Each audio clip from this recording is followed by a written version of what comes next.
So welcome to Kavishala talks. एक और session के साथ में हम आज फिर आपके सामने हैं।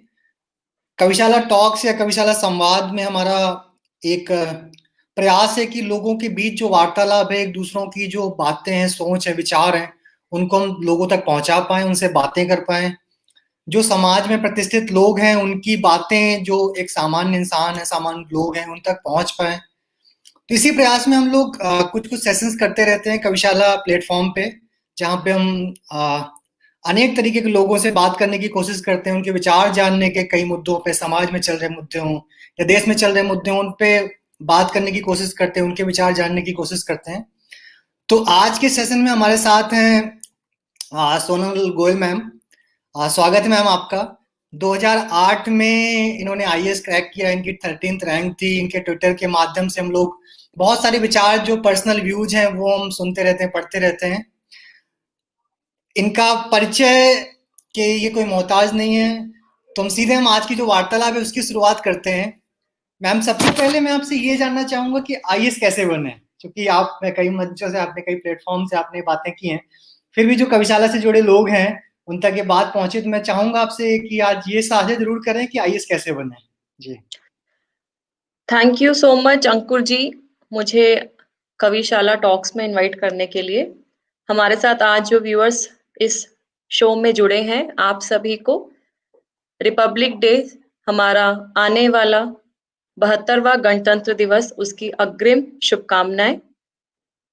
तो आपने अंकुर जी मेरे से पूछा कि मैं आईएएस कैसे बनी या मेरी जर्नी सिविल सर्विसेज की कैसे मैं इसमें आई। तो मैं थोड़ा ब्रीफली बैकग्राउंड बताऊंगी। जी। मैं पानीपत डिस्ट्रिक्ट हरियाणा से बिलोंग करती हूँ और मेरे फादर सीए हैं। तो मेरी एजुकेशन दिल्ली में हुई। तो जब मैं अपनी दिल्ली यूनिवर्सिटी में श्रीराम कॉलेज ऑफ कॉमर्स से ग्रेजुएशन कर रही थी, तो थर्ड ईयर ऑफ ग्रेजुएशन में थी मैं। और मैं उस टाइम में कंपनी सेक्रेटरी का भी कोर्स कर रही थी, सीएस कर रही थी साथ में, और सीएस का मैं फाइनल स्टेज में थी, 2 स्टेजेस मेरी हो चुकी थी। और जब मेरे को सिविल सर्विसेज के बारे में पता लगा, तो मैंने अपने घर में डिस्कस किया। तो इनिशियली बहुत सारी एप्रीहेंशंस आई मेरे पेरेंट्स के माइंड में। पहली बात तो बहुत टफ एग्जाम है, देन दूसरी बात सिलेक्शन होगा नहीं होगा इतनी मेहनत के बाद, तीसरी बात फिर ये कि सिलेक्शन के बाद कौन सी सर्विस मिलेगी, कौन सा कार्डर आएगा, देन फैमिली कैसे सेटल होगी, मैरिटल लाइफ कैसे आगे बढ़ेगी। और एकदम से शिफ्ट जो था प्राइवेट सेक्टर से गवर्नमेंट सेक्टर में, मेरी फैमिली में मेरे से पहले किसी ने ये एग्जाम के बारे में कभी सोचा भी नहीं था। हमारी एक बिजनेस ड्रिवन फैमिली है।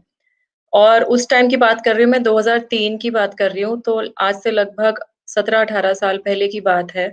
तो लड़कियों की जो एक कंजर्वेटिव काइंड ऑफ बनिया फैमिली में जो एक सोच थी कि ग्रेजुएशन कराओ और उनकी शादी कर दो।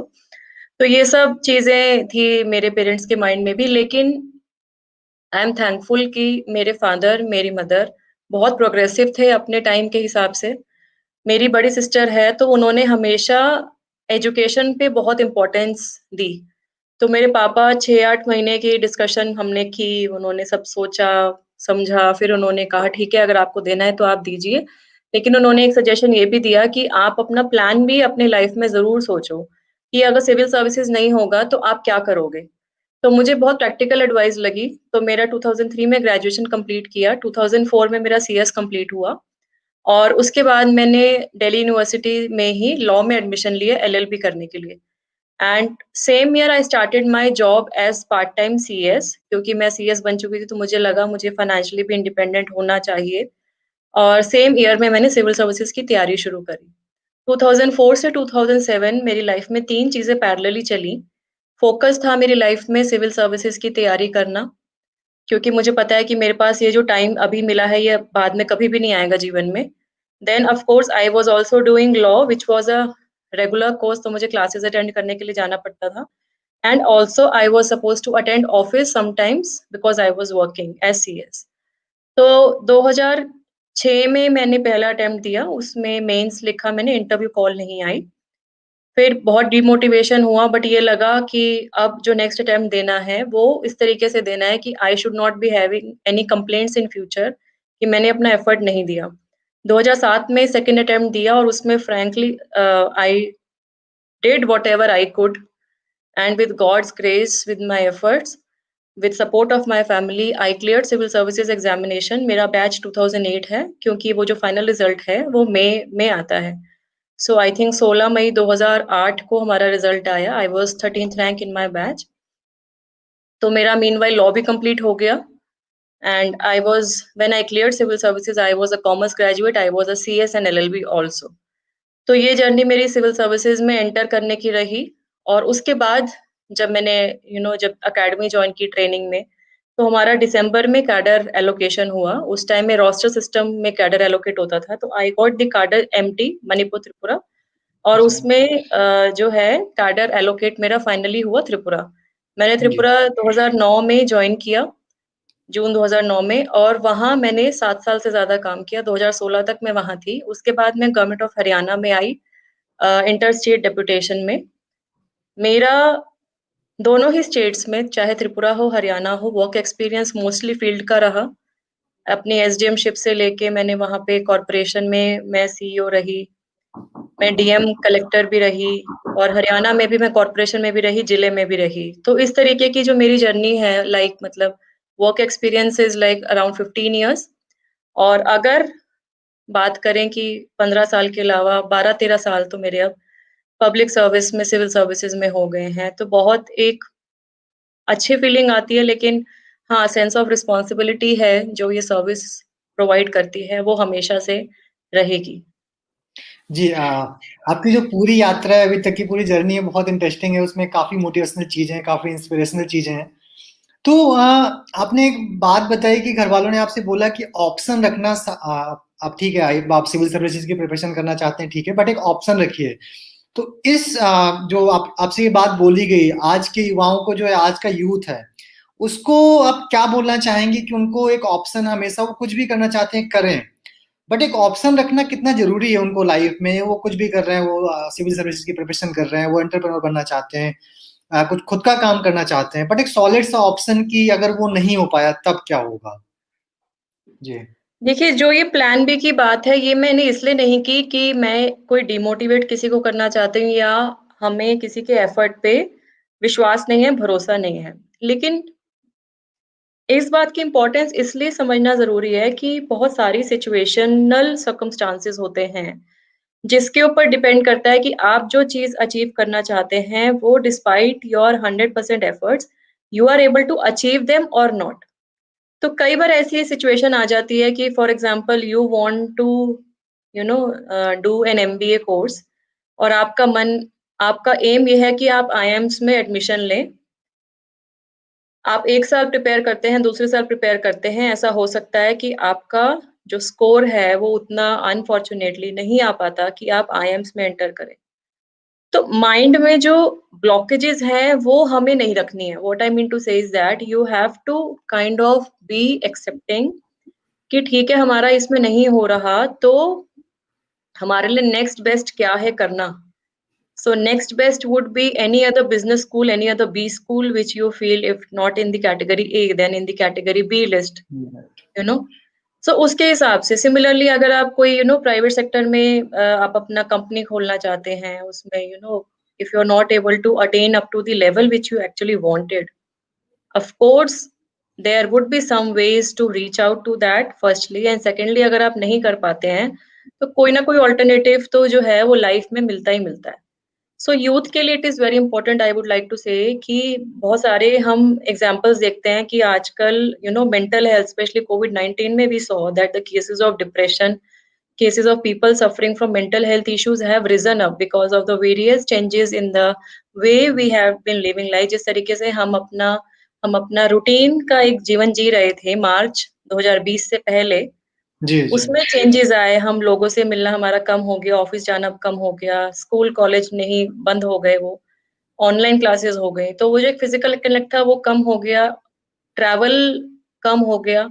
इसकी वजह से जो भी लिमिटेशंस आई, तो हमारी मेंटल हेल्थ पे इम्पैक्ट आना शुरू हुआ। इसीलिए गवर्नमेंट की तरफ से भी psychological counselling sessions online provide किए गए बहुत सारे। और ये बहुत इम्पोर्टेंट एक चीज़ हमें कोविड-19 ने सिखाई है कि जब हम एज़ अ ह्यूमैनिटी हम कोविड-19 जैसे चैलेंज को, जो एकदम से हमारे सामने आ खड़ा हुआ, और फिर हमने उसको फेस करके हम उससे उबर पाए और अब इंडिया में 16 जनवरी 2021 को लार्जेस्ट वैक्सीनेशन ड्राइव माननीय प्रधानमंत्री जी ने लॉन्च की है। और अब आप देखेंगे कि कल हमारी कंट्री से वैक्सीन जो हैं ब्राज़ील को दी गई और वहाँ के हाँ जो हेड ऑफ ब्राज़ील हैं, जो ऑनरेबल प्रेज़िडेंट हैं, उन्होंने उसके बारे में इंडिया का धन्यवाद करते हुए ट्वीट किया। तो जो एक चैलेंज आया उससे हम उभरे, हमने अल्टरनेटिव क्या हो सकता है उस पे काम किया और उस सिचुएशन को फेस किया। सो मैंने एक बात जो लाइव सेशंस करती हूँ, तो मैंने लास्ट में दिसंबर के लास्ट में जो मेरा सेशन था आई थिंक 29th को, उसमें मैंने यही लिखा था 2020 year of human resilience. 2020 the year of human resilience कि हमने किस तरीके से चैलेंज को फेस किया और उससे उभरे। और जनवरी में मेरा जो फर्स्ट सेशन था, उसका थीम था कि reflect, reinforce and achieve. Reflect, reinforce हाँ एंड अचीव कि हम रिफ्लेक्ट करें कि लास्ट 1 साल में, 2 साल में, 3 साल में हमारे लिए क्या अच्छा हुआ, क्या बुरा हुआ। रीइन्फोर्स उस चीज़ को करें जो हमारे लिए अच्छी या पॉज़िटिव लर्निंग है, जो आप कैरी करना चाहते हैं। और उसको ध्यान में रखते हुए 2021 में अपने गोल्स एंड टारगेट्स को क्लियर करें और उसको अचीव करने की स्ट्रैटेजी पे काम करें। तो it is very important to be clear headed, not be in confusion and be ready for accepting the change as and when it is coming. Yeah. जी जी, फैक्ट है। और कोविड का भी किसी को एक्सपेक्टेशन नहीं थी कि ऐसा कुछ होगा, बट हुआ। तो जो भी चीज़ें हैं लाइफ में, हर चीज़ के लिए रेडी रहना चाहिए हमें। मैं आपके सेशन सुनता रहता हूँ, आप पॉजिटिविटी पे बहुत फोकस करते हैं और इंसान के अंदर एक पॉजिटिविटी भी होना चाहिए। तो आप अगर ये शेयर कर पाएँ कि आप खुद कैसे पॉजिटिव रहते हैं, और जो दूसरे लोग हैं, अगर उनको कुछ हेल्प मिल पाए कि लाइफ में कैसे पॉजिटिव रहें? अंकुर जी, जब मैं अगर अपनी तैयारी के बारे में बताऊँ तो मैं स्कूल में जैसे मैं हमेशा अपने I was amongst the toppers always. तो ये जब मैंने सिविल सर्विसेज़ की तैयारी का सोचा, तो मेरे ऊपर बहुत ज़्यादा प्रेशर था क्योंकि मुझे पता था कि लिमिटेड इयर्स मुझे मिले हैं और ये लिमिटेड इयर्स में अगर मैं नहीं कर पाऊँगी, तो मैं जो मेरा सपना है, जो ड्रीम है कि मैं एक आईएएस ऑफ़िसर बनूँ। Actually I gave this exam to qualify in the IAS. मतलब मेरा प्राइमरीली एम वही था, आईएफएस, आईपीएस, रेवेन्यू सर्विस, वो मेरी बाद की ऑप्शंस थी। तो मेरे पास वो जो टाइम की कमी थी, जो कंस्ट्रेंट था, उसका जो प्रेशर मैंने फ़ील किया, वो मेबी उस प्रेशर ने मुझे इनेबल किया, उसने मुझे स्ट्रेंथ दी कि मैं अपने टाइम को बेस्ट यूटिलाइज़ करूँ, टाइम मैनेजमेंट पे ध्यान दूँ। मुझे लोगों ने ये भी बोला कि she is very selfish, she is not attending any social function. लोगों ने बहुत क्रिटिसिज़्म भी किया, मेरा भी, मेरे पेरेंट्स का भी। लेकिन कहीं न कहीं मुझे लगता है कि वो जो सेल्फ क्वारंटाइन, जो क्वारंटाइन वर्ड हम आज सुन रहे हैं, वो सेल्फ क्वारंटाइन लाइफ़ जो मैंने उस टाइम में अपने आप को दी, शायद उसने मुझे इनेबल किया कि मैं अपने गोल को अचीव कर पाई। बहुत डिप्रेशन वाला टाइम मेरे साथ भी रहता था, स्पेशली जब मेरा फर्स्ट अटेम्प्ट में क्लियर नहीं हुआ, तो मुझे इतना प्रेशर हो गया कि now what do I do? Then I decided कि मेरे पास में मेहनत करने का ही ऑप्शन है और कोई ऑप्शन नहीं है। I don't have any other option to back out at this moment. So I decided कि व्हाटएवर मे कम, जो मेरे लिए पॉसिबल है, मैं अपने प्रयास इसमें दूँगी। एंड मेरे रूम में मैं स्लिप्स लगा के रखती थी that this is my weekly target, this is my daily target, daily में भी आवर्स। और हाँ, ये जो प्लानिंग है, ये मैं आज भी फॉलो करती हूँ। तो मेरा जो है कि मैं जनरली वर्क वाइज़ भी, क्योंकि हमारे जो वर्क डिलिवरेबल्स होते हैं, कुछ तो डिलिवरेबल्स होते हैं इमीडिएट, कुछ जी, डिलिवरेबल्स होते हैं कि आपको इस मंथ में ये पॉलिसी प्रोग्राम को इम्प्लीमेंट कराना है, गवर्नमेंट का कोई डायरेक्टिव आता है, कुछ आपको सोशल फंक्शंस ऑर्गेनाइज कराने होते हैं, कुछ आपके टारगेट्स होते हैं जो डिपार्टमेंट की तरफ से आपको दिए जाते हैं। तो जी, मेरी कोशिश यही रहती है कि I actually plan my month, I try to plan my week and I try to plan my day कि एक दिन में मुझे ये चीज़ें अचीव करनी है। अगर मैं प्लानिंग ना करूँ तो actually I can not work. I mean this is in my kind of style of work that I generally plan. मैं एक छोटी डायरी मेरे पास में हमेशा रहती है। अगर वो नहीं रहती है तो आई यूज़ माय फ़ोन का नोटपैड जो होता है, या फ़ोन के नोट्स में मेरा जनरली कुछ ना कुछ रहता है, जो इम्पोर्टेंट चीज़ें हैं वो मैं उसमें नोट करके रखती हूँ। तो जो बात डिमोटिवेशन और जो पॉज़िटिविटी की है, तो हम सबको बहुत कुछ इंटरेस्ट होते हैं लाइफ में, किसी को म्यूज़िक पसंद है, किसी को डांस पसंद है, किसी को yoga, meditation, writing, reading, whatever, cooking. तो जी, ये सब इंटरेस्ट को ज़रूर कैरी करना चाहिए बिकॉज़ जब भी आप डिमोटिवेटेड हों, तो आप इनको ज़रूर अपनी लाइफ़ में लेके आएँ, दोबारा लेके आएँ अगर छोड़ दिया तो। जब मैं तैयारी कर रही थी तो किशोर दा के सॉन्ग्स मैं बहुत सुनती थी and listening to music is still one of my hobbies. मैं रात को पढ़ाई करती थी तो मैं म्यूज़िक धीमी साउंड में चला के रखती थी अपने रूम में ताकि मुझे नींद ना आए and I was kind of uplifted, my mood was uplifted और आज भी जो है मैं जैसे मॉर्निंग में अपनी एक्सरसाइज पे ध्यान देती हूँ 1 घंटा आइदर योगा और एरोबिक्स और Zumba I do. Of late last year सितंबर में I started running also and sometimes I read और रिसेंटली मैंने जो है थोड़ा बहुत कुछ-कुछ प्रोजेज़ हिंदी में लिखने स्टार्ट किए। जो मन में विचार आते हैं वो मैं हाँ, जस्ट जो विचार आए वो मैं इनफैक्ट लिख देती हूँ इस तरीके से। कोई बुक नहीं है बट स्मॉल-स्मॉल 4-4 लाइन के कुप्लेट्स एंड ऑल। तो ये इस तरीके से है कि आपको अपना ना परेशानियाँ सबकी ज़िंदगी में हैं। ज़रूरी यही है कि आपको उसको है हावी नहीं होने देना अपने ऊपर। जी ट्रू कि हर इंसान को कुछ ना कुछ मोटिवेट करने के लिए या फिर कुछ ना कुछ मिल जाता है जिससे वो मोटिवेट होते रहते हैं या फिर कुछ ना कुछ पोस्ट करने के लिए होता है। इसमें किसी की लाइन पढ़ रहा था कि हर तलकवार को मेहनत का सिला मिलता है। बुत तो क्या चीज़ है, मेहनत से खुदा मिलता है। तो कंटिन्यूअस वे पे मेहनत करती रहनी चाहिए। जी। तो मैम हम कविशाला पे बात कर रहे हैं क्योंकि किसी हर इंसान के पीछे कोई ना कोई एक एक मोटिवेशनल व्यक्तित्व तो होता है जो उसे मोटिवेट करता रहता है। कोई राइटर होते हैं, कभी किसी के जैसे अब्दुल कलाम बहुत लोगों के हैं, प्रेमचंद है, रामधारी सिंह दिनकर है। तो कोई ना कोई एक ऐसा व्यक्तित्व होता है जो हमेशा एक जो लाइफ में पुश है कि हमें ये करना है, उसके लिए प्रोत्साहित करता रहता है। तो आपके लिए ऐसा कौन सा नाम है जो आपको बहुत प्रोत्साहित करता है?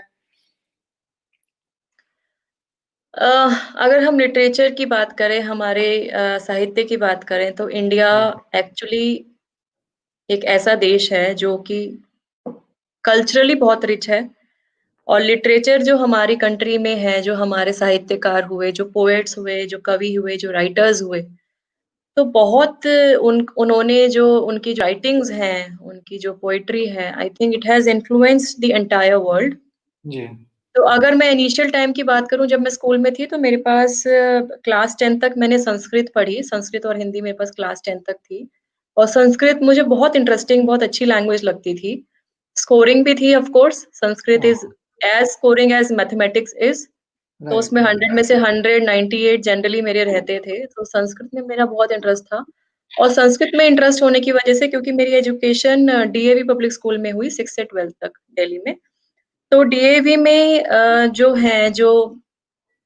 वेद का जो ज्ञान उनकी दिया जाता है, हर महीने हाँ, यज्ञ भी होता है, तो वो जो है एक वो थोड़ा हम इनकलकेट ऑटोमैटिकली हुआ हमारी एजुकेशन के थ्रू। और मैंने थोड़े-थोड़ा एक्चुअली बहुत ज़्यादा तो क्योंकि नहीं समय मिलता था, तो थोड़े से मैंने मुंशी प्रेमचंद जी की जो शॉर्ट स्टोरीज़ हैं, 2-3 वो पढ़ी। और जब मैं इनफैक्ट त्रिपुरा में थी, मैं उसके बारे में भी बताऊँगी। कवि गुरु रवीन्द्रनाथ टैगोर जी के बारे में मैंने वहाँ पढ़ा जब मेरी पोस्टिंग वहाँ हुई। और बंगाली में क्योंकि वहाँ त्रिपुरा जाके मैंने बंगाली भी सीखी, I started speaking also Bengali, मैंने बंगाली बोलना भी जी, शुरू किया। तो कवि गुरु रवीन्द्रनाथ ठाकुर जी की भी मैंने जो है पोएम्स को पढ़ा। और मीनव्हाइल जो मैं तैयारी के टाइम में जिन्होंने मुझे इन्फ्लुएंस किया, वो हैं doctor APJ Abdul Kalam. Doctor APJ Abdul Kalam when मैं श्रीराम कॉलेज में जब मैं थी, श्रीराम कॉलेज ऑफ कॉमर्स में जब मैं ग्रेजुएशन कर रही थी, तो सर हमारे कॉलेज में एक फंक्शन में आए थे। और जिस तरीके से उन्होंने बोला, जिस तरीके से उन्होंने यूथ की पावर के ऊपर बोला, मैं इतनी मूव हो गई and he was so humble despite him being the president. तो मैंने उसकी उनके आने के बाद में उनकी जो है बुक्स और उनकी जो राइटिंग्स पढ़ी, मैंने 2-3 पढ़ी, द इग्नाइटेड माइंड्स पढ़ी मैंने। और उन्होंने जो इंडिया 2020 सुपर पावर के बारे में बोला, तो मतलब मैंने जो है डॉक्टर कलाम जी का मेरे ख़्याल से एक मेरी पर्सनैलिटी में एक रीओरिएंटेशन देने का काम उनकी तरफ से है and I always uh, revere him तो ये सब मोटिवेशन अलग-अलग लेखनियों में और आप कुछ भी कहीं भी अच्छा पढ़ते हैं, तो ऑफ़ कोर्स आपके विचारों पे जो है ना, उसका इम्पैक्ट ज़रूर आता है। और सिविल सर्विसेज़ में भी मैं एक बात बोलना चाहूँगी कि सिविल सर्विसेज़ एग्ज़ाम में जो आपका रैंक डिसाइड होता है, वो मेंस एग्ज़ामिनेशन के स्कोर पे डिसाइड होता है। And mains is totally comprehension and your expression. उसमें एक एस्से का हाँ। पेपर होता है जिसमें आपको इंग्लिश में लिखना, इंग्लिश या हिंदी जो भी आप मीडियम चूज़ करें। और एस्से के अलावा जो भी पेपर्स हैं, उसमें आप जिस तरीके से चीज़ों को व्यक्त कर रहे हैं, अपने भाव को एक्सप्रेस कर रहे हैं, ये बहुत इम्पोर्टेंट है। तो आई थिंक जी। युवा को भी मैं यही एक सजेशन है मेरा कि हम कोई ना कोई इस तरीके के राइटर्स, शॉर्ट पोएट्रीज़, शॉर्ट पोएम्स, ऐसा कुछ ना कुछ आर्टिकल्स जो कि थॉट प्रोवोकिंग हो, जो हमें एक डायरेक्शन दें, वो आप अपने चूज़ कर सकते हैं। उनको ज़रूर आप पढ़ें, इंडिया के कल्चर और हिस्ट्री के बारे में ज़रूर पढ़ें। हम 26 अभी गणतंत्र दिवस मनाएँगे। मैंने क्योंकि गाँव में काम किया, मैंने शहरों में भी काम किया। मैं एक बात शेयर करना चाहूँगी यहाँ कि जो पैट्रियोटिज़्म की फीलिंग आज भी हमारे गाँव में है, उससे बहुत कम हो गई है शहरों में। शहरों में आज के बच्चों के लिए 26 जनवरी, 15 अगस्त का जो दिन है, वो एक छुट्टी के रूप में उनको यू नो रिस्ट्रिक्टेड हो गया है। बहुत अच्छी बात ये है कि अब स्कूल्स भी और पेरेंट्स भी उनको ये दोबारा ओरिएंटेशन करा रहे हैं कि इनकी क्या इम्पोर्टेंस है हमारी लाइफ में एज़ इंडियंस हमें क्यों प्राउड होना चाहिए अपनी कंट्री पे। लेकिन आज गाँव के बच्चों में आज भी वो एक कंपैरेटिवली बेटर है उनका जो जुनून है अपने देश के प्रति, उनकी जो अवेयरनेस है, that I think is much better. या चाहे हम जन गण मन की बात करें, चाहे हम अपने नेशनल सॉन्ग वंदे मातरम की बात करें, तो ये हर इंडियन को पता होना चाहिए कि जन गण मन कैसे आया, इसकी क्या इम्पोर्टेंस है, इसका मतलब क्या है, हमारा जो नेशनल सॉन्ग है, वंदे मातरम कब लिखा गया, किसने लिखा? मतलब ये सब जो चीज़ें हैं ना, ये आज की जनरेशन को भी इम्बाइब करना बहुत ज़रूरी है। यही इंडिया के कल्चर की ब्यूटी है और इसी की स्ट्रेंथ है जो हम जो है पूरे देश ही नहीं पूरे विश्व में मनाते हैं। फॉर एग्ज़ाम्पल गीता जयंती हरियाणा में शुरू हुआ कुछ साल पहले। तो गीता जयंती महोत्सव अब जो है सिर्फ़ हरियाणा ही नहीं वो इंटरनेशनल लेवल पे मनाया जा रहा है। सो इंटरनेशनल गीता महोत्सव हाँ। मनाया जा रहा है, अलग दूसरे विदेशी देशों में मनाया जा रहा है। तो ये हमारी कंट्री के लिए गौरव की बात है कि हमारे देश का कल्चर, हेरिटेज बाकी कंट्रीज़ में एक्सेप्ट हो रहा है और उसको हम सेलिब्रेट कर रहे हैं। तो आज के जनरेशन को तो ये बहुत ज़्यादा ज़रूरी है कि हम सब जानें और गणतंत्र दिवस, स्वतंत्रता दिवस या जितने भी हमारे नेशनल इम्पोर्टेंस के डेज़ हैं, ना ही उनको सेलिब्रेट करें, उनकी इम्पोर्टेंस को पता होना चाहिए और उसमें फिर वो कंट्रीब्यूट करें। जो हमारी सोशल रिस्पॉन्सिबिलिटी है उसमें कंट्रीब्यूट करें। जी। ट्रू। एक्चुअली आपने रूरल एरियाज़ की बात की, तो अभी भी वहाँ पे जो 15 अगस्त, 26 जनवरी या 2 अक्टूबर को अभी भी पूरे दिन के फंक्शंस होते हैं, वो रैलियाँ होती हैं बच्चों को। बच्चे उसमें जो नेशनल सॉन्ग है या फिर नेशनल जितने भी इस तरीके के सॉन्ग हैं जो मोटिवेशनल हैं, जो देशभक्ति को लेके गाने बने हुए हैं, तो किसी न किसी तरीके से पूरे दिन वो सेलिब्रेट करते हैं इसको। जी। और वो भी थोड़ा अब ये मिस हो रहा है, जो जितना भी अर्बन एरियाज़ हैं, वहाँ से थोड़ा थोड़ा मिस हो रहा है, तो ज़रूरत है कि वहाँ पे भी इन चीज़ों को प्रोत्साहन मिले और चीज़ें आगे बढ़ें। इनफैक्ट कई जगह पे वीक लॉन्ग सेलिब्रेशंस भी होते हैं। हाँ। जैसे कल हमारी इंडिया में बेटी बचाओ बेटी पढ़ाओ अभियान की 6th एनिवर्सरी थी। तो 6 हाँ। साल हुए, कल 22 जनवरी 2015 को लॉन्च हुआ था बेटी बचाओ बेटी पढ़ाओ अभियान और कल उसके 6 साल पूरे हुए और कल आने वाला जो कल है 24th जनवरी इसमें हम सेलिब्रेट करेंगे नेशनल गर्ल चाइल्ड डे। हाँ। National Girl Child Day with the theme of Save the Daughters and promote their education and protect their well and protect their interest. तो इस तरीके के भी जो दिन हैं, इनकी भी बारे में पता हो, हमारी युवा पीढ़ी को पता हो, हमारे स्कूल में, कॉलेज में जो बच्चे हैं, इसके लिए बहुत अच्छे प्रयास भी किए जा रहे हैं मिनिस्ट्री की ओर से भी, जैसे वीक लॉन्ग सेलिब्रेशंस की जा रही हैं, हुँ, नेशनल गर्ल चाइल्ड डे के उपलक्ष्य में, पूरे इंडिया में, ऑल ओवर हुँ। India. National girl child day 1 week celebration. तो आंगनवाड़ी सेंटर्स में, स्कूल में, पंचायतों में इसको लेके प्रोग्राम्स, ताकि ये जो प्रोग्राम्स हैं ये एक जन आंदोलन बने और कम्युनिटी तक पहुँचे, क्योंकि ये कोई कागजी कार्रवाई करना गवर्नमेंट का जो है इंटेंशन नहीं है। इंटेंशन ये है कि जो प्रोग्राम पॉलिसी है उसका बेनिफिट लोगों तक पहुँचे। इसके लिए बहुत ज़्यादा ज़रूरी है कि कम्युनिटी इन्वॉल्वमेंट हो, और वो तभी होगी जब ये जी government to citizen and citizen to government connect establish हो और ये अच्छे से काम करे। जी, तो आपने बात की कम्युनिटी को इन्वॉल्व होने की या फिर लोगों को इन्वॉल्व होने की, तो जो अभी रिपब्लिक डे की आई थिंक 2 या 3 दिन बचे हैं, 71वां रिपब्लिक डे है। अभी रिसेंटली हमने आपने बताया 16th को हमने वैक्सीन का जो पूरी मुहिम में वैक्सीनेशन की स्टार्टिंग हुई है। तो यूथ का जो इन्वॉल्वमेंट है, कितना अहम रोल होना चाहिए? लोगों को खुद आगे आना चाहिए, जो भी वैक्सीनेशन की ड्राइव चल रही है, इसको लोगों क्योंकि लोगों से अगर चीज़ें लोगों तक आपस में ही पहुँचे, तो वो ज़्यादा जल्दी डिस्ट्रीब्यूट होंगी या फिर जो बातें हैं वो लोगों तक जल्दी पहुँचेंगी। उसमें अगर आप लोगों को बता पाएँ कि कैसे वो एक-दूसरे से जो हम अगर वैक्सीनेशन ड्राइव की ही बात करें या रिपब्लिक डे पे और चीज़ों की बात करें जो यूथ के लिए हेल्पफुल है या फिर सोसाइटी के लिए हेल्पफुल है। तो वो कैसे एक-दूसरे के साथ आपस में बातें करके उन चीज़ों को आगे पहुँचा सकते हैं? देखिए, मैं ये बोलना चाहूँगी कि वैक्सीन को लेके तो इनिशियली कुछ एप्रीहेंशन्स भी थी लोगों के माइंड में जी। अबाउट द इफेक्टिवनेस, या इसका कोई साइड इफेक्ट तो नहीं है, या कोई इसकी वजह से कोई उनको और कोई हेल्थ इश्यू ना हो। तो ये एक एप्रीहेंशन थी जो धीरे-धीरे अब बहुत हद तक कम हो गई है। गवर्नमेंट ने बहुत इस पे आईसी कैंपेन किया, बहुत इसमें अवेयरनेस ड्राइव्स भी कराई, और जैसा कि ये प्रोग्राम जो है फ़ेज़्ड मैनर में है, तो पहले फ़ेज़ में 3 करोड़ भारतीयों को, जो हमारे फ्रंटलाइन वर्कर्स हैं, उन जो बिल्कुल हाई रिस्क ग्रुप में पॉपुलेशन है, उनको लगाया जाएगा। फिर उसके बाद फ़ेज़ 2 और फ़ेज़ 3 इस तरीके से कैटेगराइज़ेशन की गई है।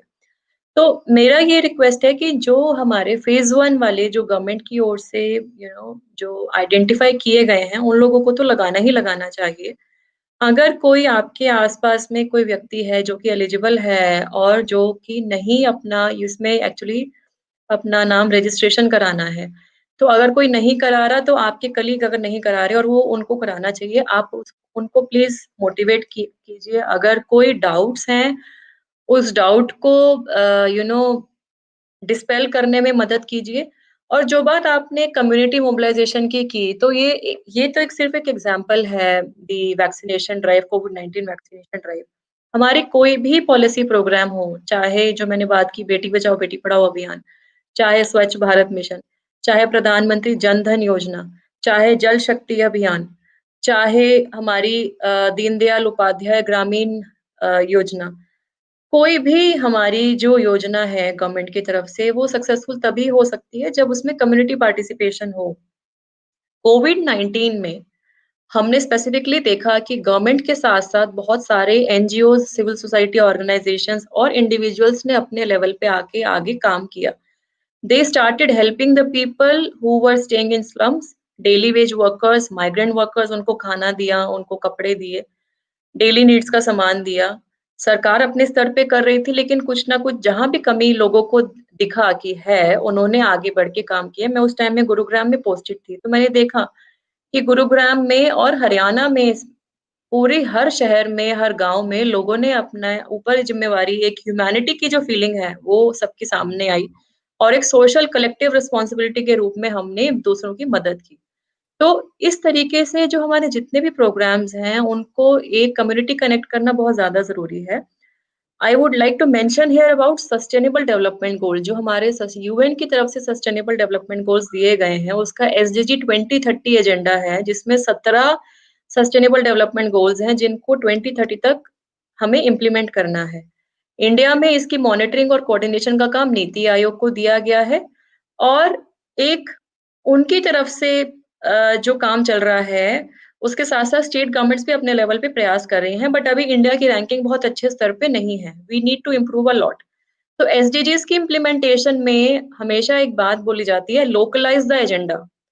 तो लोकलाइज़ द एजेंडा का मतलब ये है कि जो उनके जो गोल्स हैं, like end to poverty, end of hunger, ensuring gender equality, reducing economic inequality, giving clean water, sanitation, having clean energy, climate change को इशू को एड्रेस करना। तो ये सारी जो चीज़ें हैं, ये हम नेशनल और इंटरनेशनल लेवल पे तभी अचीव कर पाएँगे जब हम इसके अंदर कम्युनिटी पार्टिसिपेशन करेंगे and we will localise the agenda. So decentralised governance की जो बात है इंडिया में, जो 3 टियर पंचायती राज है और 3 टियर जो हमारा जो अर्बन में भी जो इलेक्शंस के थ्रू हमारी इलेक्टेड बॉडीज़ हैं, हाँ, तो काउंसिल और कॉर्पोरेशन में, तो ये बहुत ज़्यादा इम्पोर्टेंट है कि किसी भी प्रोग्राम के अंदर जनता की भागीदारी हो। आप बहुत सारे तरीकों से you can actually align your activities towards nation building. तो आपके गली में आपको अपने गली को स्वच्छ रखना है, आपको अपने घर में एनर्जी को कंज़र्व करना है, रिसोर्सेज़ लिमिटेड हैं, क्लीन और ग्रीन एनर्जी को प्रमोट करना है, रिन्यूएबल सोर्सेज़ ऑफ एनर्जी को अडॉप्ट करना है, सोलर पे शिफ्ट करना है। इस तरीके की से नो टू प्लास्टिक है, तो सिंगल यूज़ प्लास्टिक को रिड्यूस करना है यूज़। तो ये सब जो चीज़ें हैं, इसमें डेली बेसिस पे we as citizens can contribute towards all these things and community can actually contribute a lot. Right. तो एक्चुअली है, जितने भी नेशनल मूवमेंट्स हैं, वो चाहे स्वच्छ भारत अभियान हो, चाहे फिट इंडिया हो, तो ये एक इंडिविजुअल से ही उसकी स्टार्टिंग होती है कि जब तक वहाँ से चीज़ें सही नहीं होंगी, ग्राउंड लेवल पे चीज़ें सही नहीं होंगी, तब तक ये मूवमेंट भी सक्सेसफुल नहीं होंगे। तो अगर स्वच्छ भारत अब बनाना है, तो सबसे पहले अपने घर की सफाई ज़रूरी है। उसी तरीके से और हर मूवमेंट। अपने घर की सफाई के बाद ये भी ज़रूरी है कि वो जो कूड़ा है या तो वो आप जो डेडिकेटेड अ, रैक पिकर या जो गाड़ी लेने आती है उसको दें। अगर वो अनफॉर्च्यूनेटली नहीं आ रही है आपके एरिया में तो डेज़िग्नेटेड प्लेस पे ही कूड़े को फेंकें। ऐसा नहीं कि किसी के भी घर के बाहर कूड़ा फेंकें या कहीं भी गली में आप लिटरिंग करें। It is also very important that you ji, are ji. socially responsible not to litter anywhere other than the designated places of the waste. जी। बिल्कुल। तो सर मैम आपका मैम आई थिंक आपका 13 हाँ 13th ईयर 12 या 13 साल हो गए आपको सिविल सर्विसेज में। आपने कई प्लेसेस पे अपॉइंटेड रहे। तो 13 साल में आपके मैं आपका प्रोफाइल पढ़ रहा था, उसमें आपने बहुत सारे सोशल कॉजेस को रिजॉल्व करने के लिए उनको उनको सॉल्व करने के लिए, ये चाहे बच्चों की पढ़ाई हो, इस तरीके की कई मुहिम आपने शुरुआत करी हैं गुड़गांव हरियाणा में, इसके पहले मणिपुर में। तो पूरे एक्सपीरियंस में कोई एक ऐसा अनुभव जिसमें आपको बहुत ज़्यादा खुशी मिली होगी, वो चाहे वो बच्चों की एजुकेशन हो या कोई ऐसा ऐसा इनिशिएटिव जो आपने स्टार्ट किया हो और उससे उससे आपको लगा हो कि नहीं नहीं ये चीज़ें तो हर जगह पे होनी चाहिए, इस तरीके की चीज़ें? देखिए मेरा 2 राज्यों में वर्क एक्सपीरियंस रहा है अभी तक त्रिपुरा में काम किया और हरियाणा में काम किया। बहुत सारे ऐसे इनिशिएटिव्स लिए जो कि मेरे दिल के करीब हैं। जो एसडीएम पोस्ट होती है किसी ऑफिसर के लिए, वो हमेशा से मेमोरेबल इसलिए होती है कि वो फर्स्ट पोस्टिंग होती है, इंडिपेंडेंट फर्स्ट पोस्टिंग होती है, किसी के हाँ, भी करियर की स्टार्टिंग में। तो मेरी एसडीएम पोस्टिंग थी अम्बासा में, अम्बासा सब डिवीज़न था, डिस्ट्रिक्ट धलाई त्रिपुरा। वहाँ पे कुछ एरियाज़ ऐसे थे जहाँ पे कनेक्टिविटी की प्रॉब्लम थी, तो लाइक आपको 8 से 10 किलोमीटर पैदल चल के जाना होगा और तब आप वहाँ पे पहुँच सकते थे। एंड वहाँ पे जो है पारास बोलते हैं लोकल लैंग्वेज में, तो जो कि tribal Hamlet's.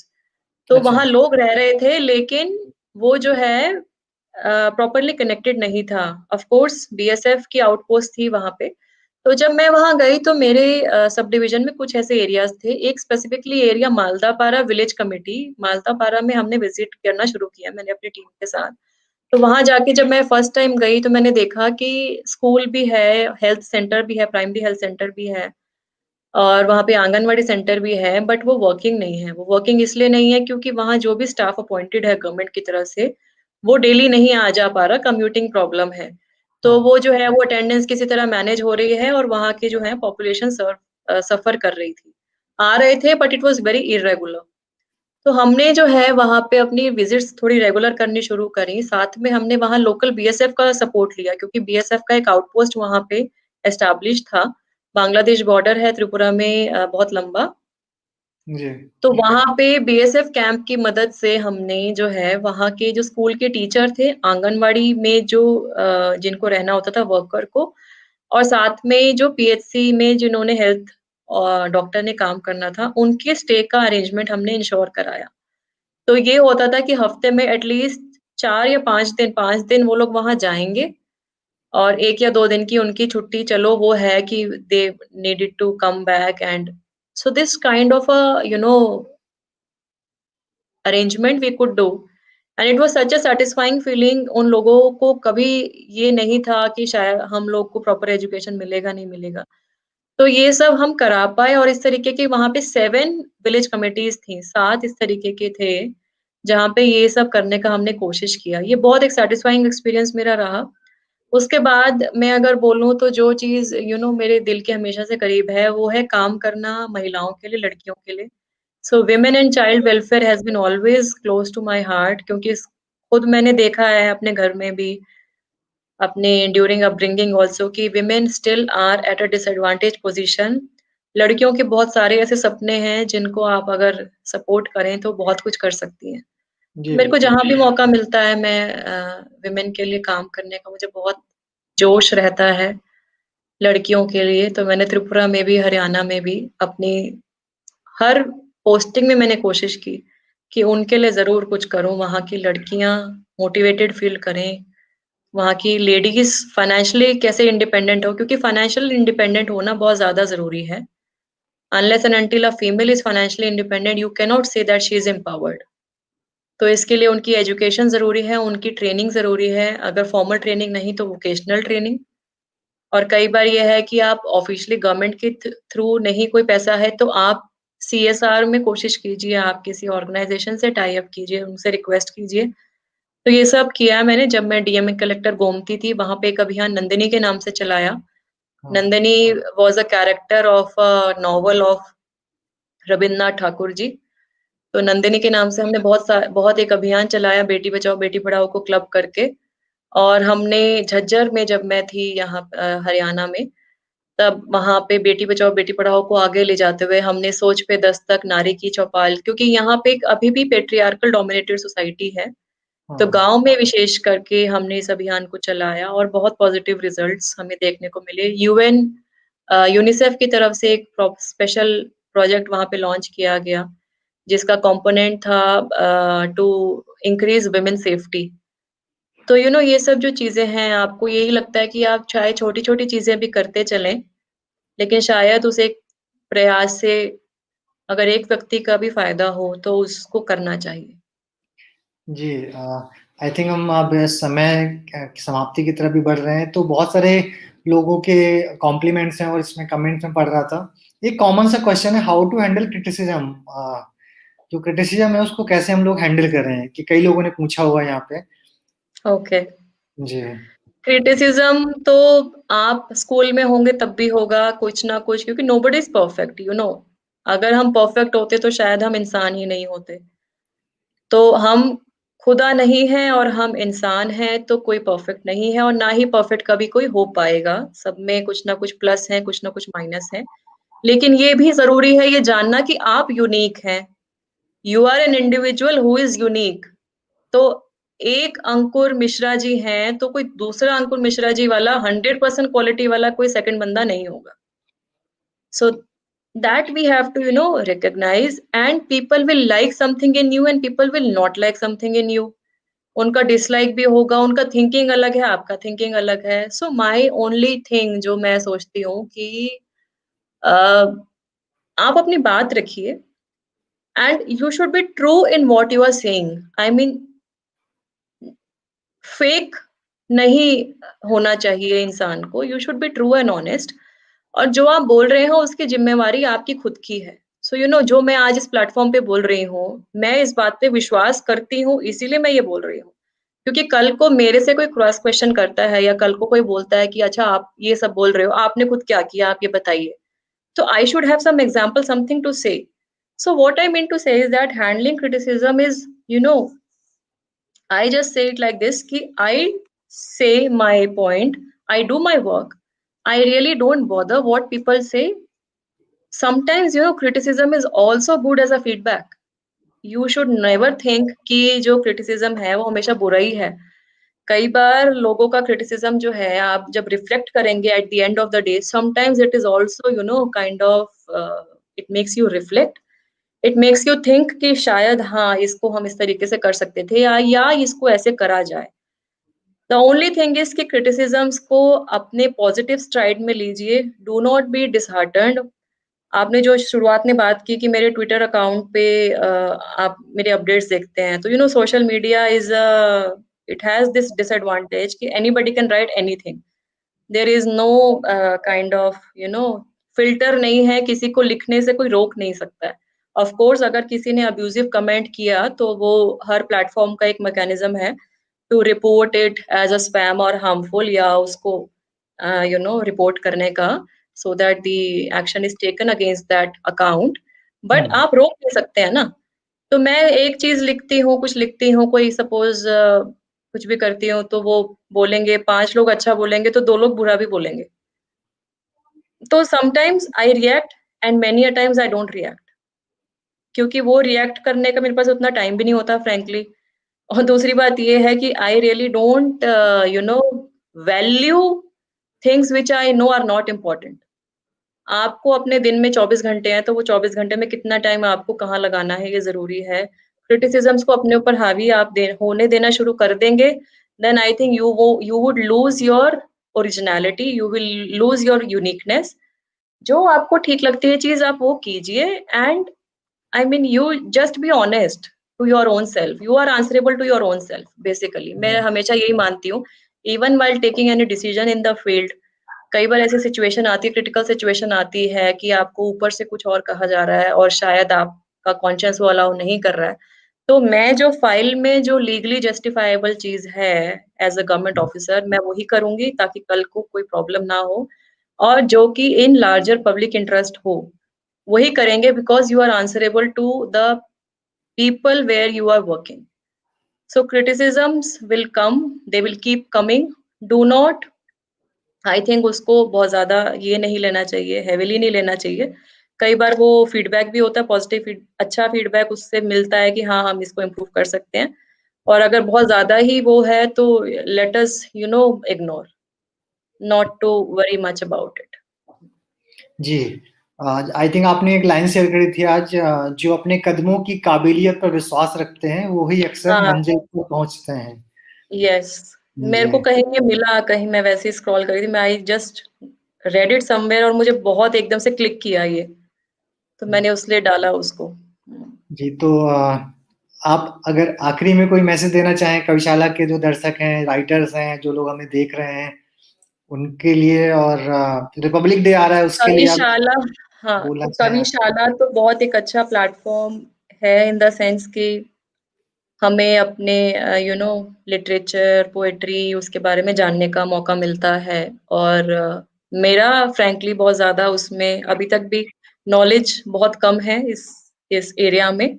But of course future में जब मैं थोड़ा-सा फील्ड से जब टाइम मिलेगा, जी, जब बच्चे थोड़े और बड़े हो जाएँगे, तब शायद मैं और करना उसमें एक्सप्लोर करना चाहूँगी।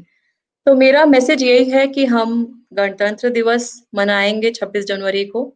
ये दिवस सिर्फ़ 1 दिन तक सीमित ना रहे, हम सब अपने प्रयास करते रहें, अपना देश की उन्नति, अपने देश की प्रोग्रेस में मदद दें। जो मैंने बात बोली सोशल रिस्पॉन्सिबिलिटी की, तो आप ऐसे छोटी-छोटी बहुत सारी चीज़ें कर सकते हैं अपने लेवल पे, जिसके लिए पैसों की भी ज़रूरत नहीं होती है। Not everything needs money and finance, सिर्फ़ एक अच्छी नीयत की और आपके एफर्ट की ज़रूरत है। तो वो एफर्ट करने का प्रयास कीजिए, हम अपने देश को उन्नति पे लेके जाएँ। ये हम इसका प्रयास करते रहें। और लास्ट में एक लाइन है तो वो इंग्लिश की, a nation is built big not by its infrastructure, it is built big by its people. तो the nation is built big by its people, तो लोगों की जो स्ट्रेंथ है, उसी स्ट्रेंथ और उसी काम से देश जो है आगे बढ़ेगा और बड़ा बनेगा।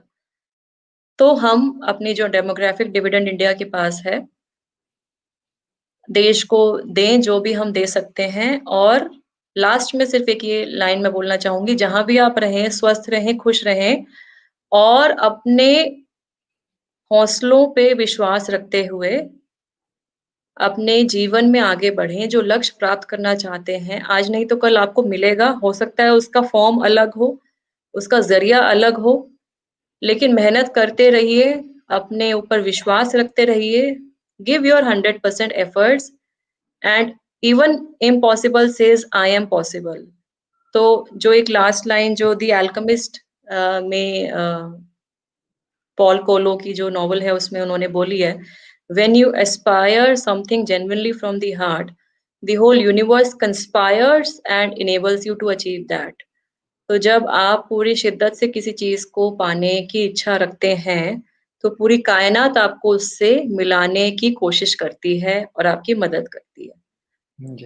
तो इन सब चीज़ों को ही आप ध्यान में रखते हुए अपने ऊपर विश्वास रखिए, खुश रहिए, स्वस्थ रहिए और अपने देश की उन्नति में भागीदार बनते रहिए। सभी को बहुत-बहुत धन्यवाद। जय हिंद। जी, thank you so much ma'am, आपने टाइम निकाला और जो आज का कविशाला टॉक्स का सेशन था उसमें आप भागीदार बनी, जो आपकी आपके विचार हैं वो कविशाला के थ्रू लोगों तक पहुँचे। थैंक यू सो मच, फिर से हम दोबारा बात करेंगे किसी और टॉपिक को थैंक यू लेके। So much. जी, thank you so sure, much. Sure. सभी व्यूअर्स को गणतंत्र दिवस की दोबारा से शुभकामनाएँ। जय हिंद, जय भारत। जय हिंद।